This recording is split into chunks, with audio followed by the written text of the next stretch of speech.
साल का मासूम चिराग बिस्तर पर लेटा हुआ था, लेकिन वो सो नहीं रहा था।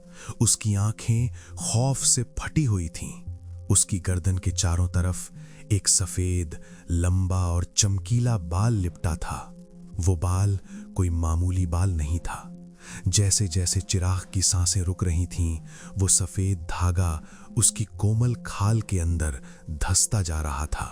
क्या आपने कभी सोचा है कि आपकी लंबी उम्र की कीमत किसी मासूम की आखिरी सांस भी हो सकती है? कमरे की दीवारों पर हजारों काले बाल सांपों की तरह रेंग रहे थे। तभी एक झटके के साथ चिराग का शरीर शांत हो गया। उसकी जवानी, उसकी चमक सब गायब हो चुकी थी। बिस्तर पर अब एक 7 साल का बच्चा नहीं, बल्कि झुर्रियों से भरा एक बुढ़ा पड़ा था। उसी वक्त गांव की टूटी हुई सड़क पर नेहा की टैक्सी रुकी। बाहर सन्नाटा इतना गहरा था कि नेहा को अपनी ही धड़कनें सुनाई दे रही थीं। हवा में चमेली के फूलों और सड़े हुए मांस की एक मिलीजुली अजीब महक थी। नेहा ने कांपते हाथों से खिड़की नीचे की और कहा, भाई साहब, यही है मेरी दादी का घर? यहाँ इतना सन्नाटा क्यों है, जैसे पूरा गांव मर चुका हो? टैक्सी ड्राइवर ने पीछे मुड़कर नहीं देखा। उसने बस कांपते हाथों से हवेली की ओर इशारा किया। नेहा ने सामने देखा।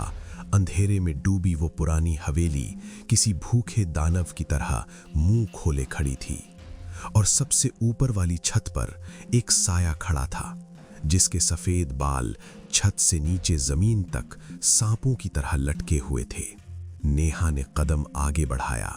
तभी उसे महसूस हुआ जमीन पर बिछी सूखी घास के बीच कुछ हलचल हो रही है। दादी के वो सफेद बाल हवा में नहीं उड़ रहे थे, वे धीरे धीरे नेहा के पैरों की तरफ रेंगना शुरू कर चुके थे। नेहा को एहसास भी नहीं था कि हवेली की दहलीज लांघते ही वो अपनी मौत के फंदे में पैर रख चुकी है। हवेली का भारी लकड़ी का दरवाजा अपने आप धीरे से खुला। अंदर इतना अंधेरा था जैसे रोशनी वहां कदम रखने से डरती हो। हवा में एक अजीब सी सड़न थी, जैसे कोई पुरानी चीज सालों से बंद पड़ी सड़ रही हो। नेहा ने मोबाइल की टॉर्च जलाई। धूल के कण हवा में नाच रहे थे। हवेली की दीवारों पर पुरानी तस्वीरों की कतार लगी थी, लेकिन एक बात अजीब थी, हर तस्वीर में लोगों के चेहरे कटे हुए थे। तभी हवेली के कोने से सरसराहट की आवाज आई, जैसे कोई रेशमी कपड़ा फर्श पर रगड़ रहा हो। वहां एक पुरानी कुर्सी पर पीठ फेरकर दादी बैठी थीं। नेहा ने धीमे से पुकारा, दादी, आप जाग रही हैं? मैं नेहा शहर से आई हूं। दादी नहीं हिली, बस उनके हाथ में पकड़ी वो कंघी तेजी से चलने लगी। दादी के सफेद बाल उनकी कुर्सी से नीचे गिरकर पूरे फर्श पर फैल रहे थे। वो बाल इतने लंबे थे कि अंधेरे कमरे की सीमा तक जा रहे थे।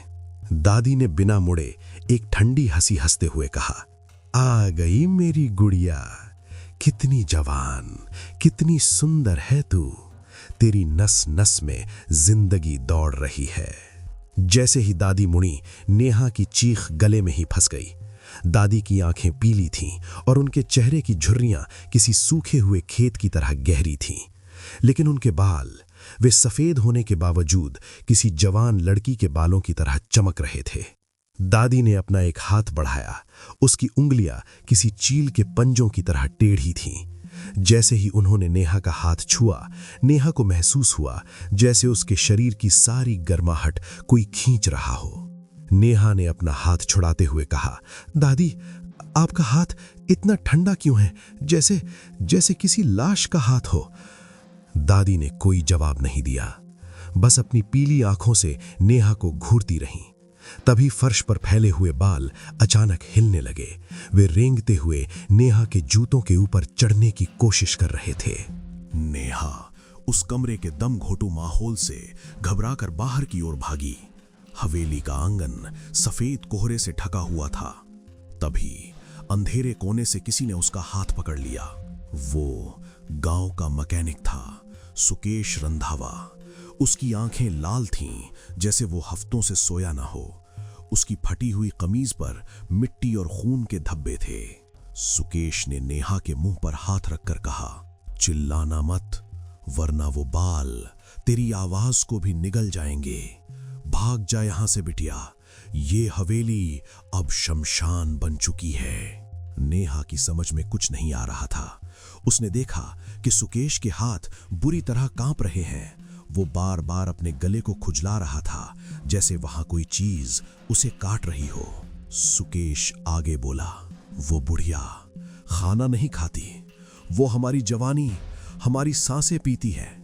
रात को जब गांव सोता है, उसके सफेद बाल खिड़कियों की दरारों से अंदर घुसते हैं और मासूम बच्चों का दम घोंट देते हैं। नेहा ने पीछे मुड़कर हवेली की खिड़की की ओर देखा। वहां अंधेरे में दादी खड़ी थीं।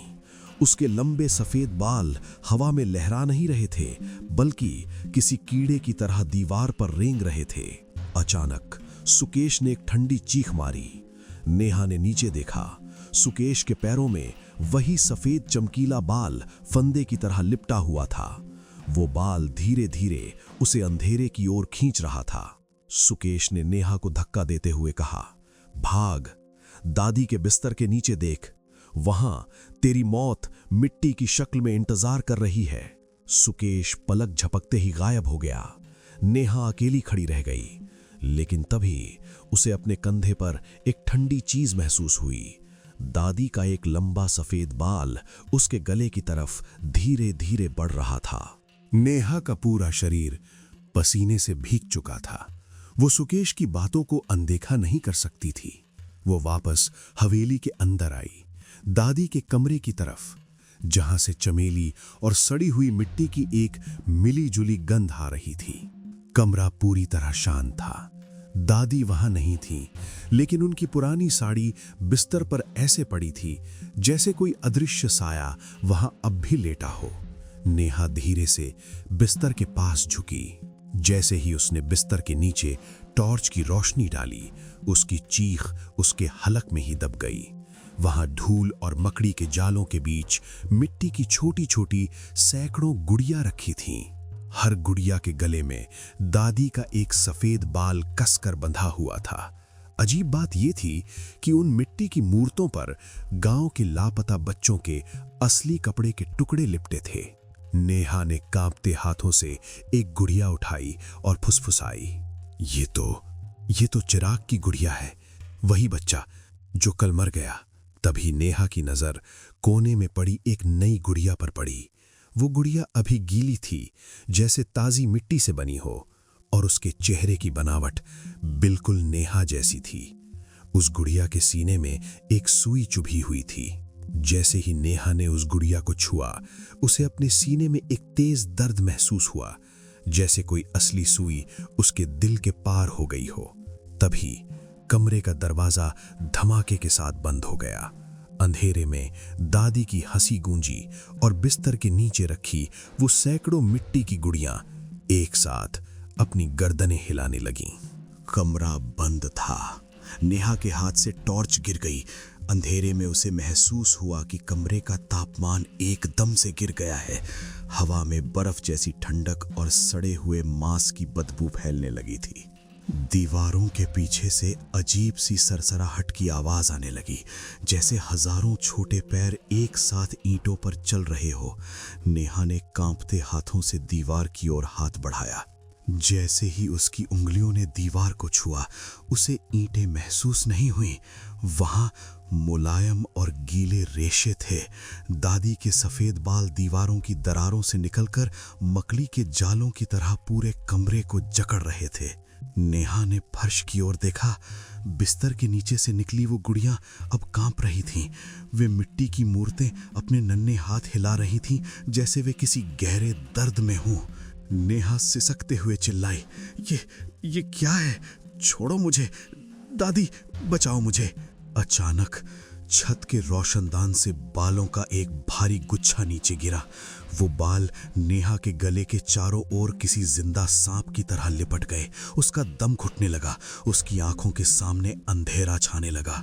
रोशनदान के बाहर से हजारों सफेद बाल गांव की गलियों से लौट रहे थे। हर बाल के सिरे पर एक चमकदार लाल बूंद थी। वे बाल गांव के बच्चों की जिंदगी खून की शक्ल में सोख कर वापस आ रहे थे। नेहा ने धुंधली आंखों से देखा। दरवाजे के नीचे से एक काली परछाई रेंग रही थी। वो दादी नहीं थी, वो कुछ और ही था जो अब नेहा की जवान धड़कनें छीनने के लिए आ चुका था। दरवाजा खुला, दादी अंदर आई, लेकिन अब वो इंसान नहीं लग रही थी। उसका कद 7 फीट लंबा हो चुका था और उसकी खाल पुरानी चमड़े की तरह लटक रही थी। दरवाजा खुला, दादी अंदर आई, लेकिन अब वो इंसान नहीं लग रही थी। उसका कद 7 फीट लंबा हो चुका था और उसकी खाल पुरानी चमड़े की तरह लटक रही थी। उसके हाथ में एक पीतल का कटोरा था। उसमें भरा था गाढ़ा, काला और चिपचिपा दूध, जिससे ताजे खून की तेज गंध आ रही थी। दादी फर्श पर बैठ गई। उसने उस काले दूध की एक एक बूंद मिट्टी की गुड़ियों के मुंह में डालनी शुरू की। जैसे ही वो दूध गुड़ियों में जाता, वे गुड़ियां इंसानों की तरह थरथराने लगती। दादी बुदबुदाई, पी लो मेरे बच्चों, ये गांव के मासूमों का निचोड़ा हुआ सत्व है। जितना तुम पियोगी उतनी ही मेरी जवानी अमर रहेगी। जैसे जैसे गुड़ियां वो दूध पीती, कमरे में फैले वो सफेद बाल काले पड़ने लगते। वे बाल अब नेहा के चारों तरफ एक अभेद्य दीवार बना रहे थे, जैसे उसे किसी बलि के लिए कैद किया जा रहा हो। नेहा ने पीछे हटते हुए कहा, आप मेरी दादी नहीं हो सकती। आप एक शैतान हैं, एक दरिंदा हैं आप। दादी की पीली आंखें अंधेरे में चमक उठीं। उसने वो पीतल का कटोरा नेहा की ओर बढ़ाया। काले दूध की सतह पर मरे हुए बच्चों के धुंधले चेहरे तैरते हुए दिखाई दे रहे थे। दादी ने नेहा का जबड़ा अपने पत्थर जैसे ठंडे हाथों से पकड़ा और फटी हुई आवाज में कहा, अब तेरी बारी है, मेरा सबसे बड़ा और सबसे मीठा इनाम। हवेली की दीवारों के बाहर पूरे गांव में अब मौत का मातम पसर चुका था। हर घर की खिड़की से एक सफेद चमकता हुआ बाल अंदर रेंग रहा था। गांव के दूसरे छोर पर एक छोटा बच्चा अपनी मां की गोद में था। अचानक उसके चेहरे की लाली गायब हो गई। देखते ही देखते उसकी कोमल खाल सूखकर झुर्रियों में बदलने लगी। 7 साल का बच्चा 70 साल का बूढ़ा बनकर बिना चीखे शांत हो गया। नेहा ने खिड़की से बाहर देखा और चीखी, नहीं, रुक जाओ, वो सब मर रहे हैं, पूरा गांव खत्म हो रहा है। हवेली के अंदर का नजारा और भी खौफनाक था। जैसे जैसे बाहर बच्चे दम तोड़ रहे थे, दादी की सड़ी हुई खाल खिंचकर जवान और चिकनी हो रही थी। उसके चेहरे की झुर्रियां पानी की बूंदों की तरह गायब हो रही थीं। नेहा को महसूस हुआ कि उसके अपने शरीर की ताकत कम होती जा रही है। उसकी आंखों के नीचे काले घेरे पड़ने लगे और उसके हाथ किसी लकड़ी की तरह सूखने लगे। दादी एक जवान औरत की तरह हंसी, देख नेहा, मेरी जवानी वापस आ रही है। गांव की एक एक सांस इन सफेद बालों के रास्ते मुझ तक पहुंच रही है। खिड़की के बाहर देखो, हजारों सफेद बाल जमीन पर मकड़ी के जाल की तरह बिछ चुके थे। पूरा गांव दादी के इन बालों के चंगुल में दम तोड़ रहा था। नेहा ने देखा कि सुकेश रंधावा की लाश हवेली के गेट पर लटकी हुई थी और उसके कान से दादी का एक बाल अंदर घुसकर दिमाग को धीरे धीरे निचोड़ रहा था। नेहा का शरीर अब साथ छोड़ रहा था। उसने आईने में अपनी झलक देखी। उसका जवान चेहरा अब एक 60 साल की औरत जैसा दिखने लगा था। उसकी आंखों के पास झुर्रियां पड़ चुकी थीं। उसे महसूस हो रहा था जैसे उसके अंदर की हर बूंद दादी की ओर खिंची जा रही हो। कमरे के बीचों बीच वो औरत खड़ी थी जो अब दादी नहीं लग रही थी। वो 25 साल की एक बेहद खूबसूरत औरत बन चुकी थी। उसके सफेद बाल अब काले, घने और रेशमी हो गए थे, लेकिन उसकी आंखें, वे अब भी वही पीली और दरिंदा आंखों वाली थीं। उसने मुस्कुराते हुए कहा, देखा नेहा, तेरी खूबसूरती अब मेरी है, तेरी धड़कनें अब मेरी हैं। तू मर कर भी मेरे बालों के रूप में मुझसे जुड़ी रहेगी। नेहा ने अपनी बची खुची ताकत जुटाई। वो रेंगते हुए दादी के उस संदूक की ओर बढ़ी जो बिस्तर के नीचे छिपा था। उसे सुकेश रंधावा की वो बात याद आई, बिस्तर के नीचे देख, तेरी मौत इंतजार कर रही है। उसने पूरी ताकत लगाकर संदूक खींचा। जैसे ही संदूक खुला, अंदर कोई खजाना नहीं था। वहां एक इंसानी खोपड़ी रखी थी, जिसके ऊपर हजारों साल पुराने सड़े हुए बाल लिपटे थे। वही इन बालों की जड़ थी, वही इस दायन की शक्ति का स्रोत था। नेहा ने कांपते हुए कहा, अगर ये जड़ कट गई तो तुम्हारा खेल भी खत्म हो जाएगा, है ना? दादी के चेहरे से हंसी गायब हो गई। उसका चेहरा गुस्से से नीला पड़ने लगा। कमरे में मौजूद हजारों बाल एक साथ किसी शिकारी कुत्ते की तरह नेहा की गर्दन की ओर झपटे। बालों ने नेहा को हवा में उठा लिया। उसका दम घुटने लगा। उसकी उंगलियां खोपड़ी पर रखे उन बालों से महज 2 इंच दूर थीं। तभी खोपड़ी ने अपनी आंखें खोलीं। उस खोपड़ी की आंखों से पीला और गाढ़ा तरल बह रहा था। जैसे ही उसने अपनी पलकें झपकाईं, पूरी हवेली किसी भूकंप की तरह कांपने लगी। नेहा की पकड़ ढीली हो रही थी। उसका शरीर अब और बोझ उठाने के लायक नहीं था। दादी के काले बाल अब नेहा के मुंह के अंदर घुसने की कोशिश कर रहे थे। सफेद रेशे उसकी खाल को चीरकर नस नस में समा रहे थे। ये सिर्फ बाल नहीं थे, ये प्यासी नली की तरह नेहा का बचा कुचा खून पीने लगे थे। दादी, जो अब एक जवान चुड़ैल थी, हवा में तैरते हुए पास आई। उसने नेहा के कान के पास अपनी ठंडी जीभ फिराई। बस थोड़ा और दर्द, फिर तेरी रूह इस खोपड़ी की गुलाम होगी और ये बाल हजारों साल तक पूरी दुनिया की जवानी मेरे कदमों में लाकर रखेंगे। तभी नेहा को अपने हाथ में कुछ चुभा। वो वही मिट्टी की गुड़िया थी जिसे उसने कसकर पकड़ रखा था। उस गुड़िया के सीने में वही जादुई सुई अब भी लगी थी। नेहा को समझ आया कि अगर वो खुद को नुकसान पहुंचाती है तो उस चुड़ैल को भी दर्द होगा। नेहा ने अपनी सारी ताकत लगाकर वो लंबी सुई अपनी ही हथेली के आर पार कर दी। अचानक वो जवान चुड़ैल हवा में पीछे की ओर फेंकी गई। उसकी हथेली से भी काला खून फव्वारे की तरह निकलने लगा। उसके चेहरे की जवानी काली पड़कर पिघलने लगी। बालों का फंदा एक पल के लिए ढीला हुआ। नेहा फर्श पर गिरी और उस खोपड़ी की ओर झपटी, लेकिन जैसे ही उसने हाथ बढ़ाया, खोपड़ी के जबड़े खुल गए और उसने नेहा की उंगलियों को कसकर चबा लिया। नेहा ने दर्द में अपनी आंखें खोलीं तो देखा दादी के बाल अब हवेली की दीवारों से नहीं, बल्कि नेहा की अपनी आंखों के कोनों से बाहर निकल रहे थे। वो अब नेहा को मारना नहीं चाहती थी, वो नेहा के शरीर के अंदर बसना चाहती थी। नेहा की आंखों से खून नहीं, बल्कि सफेद बाल निकल रहे थे। वो बाल उसकी रगों के अंदर किसी कीड़े की तरह रेंग रहे थे। उसका दम घुट रहा था, लेकिन वो मर नहीं सकती थी, क्योंकि वो चुड़ैल उसे अपना नया शरीर बना रही थी। दादी ने ठंडी हंसी के साथ कहा, देख नेहा, तेरी जवानी अब बेकार नहीं जाएगी। मैं तेरे अंदर रहूंगी और तू मेरे इस खोपड़ी वाले संदूक में हजारों सालों तक तड़पेगी। नेहा ने अपनी धुंधली आंखों से देखा। पास ही मिट्टी के तेल का डिब्बा लुढ़का हुआ था। पूरे फर्श पर तेल फैल चुका था।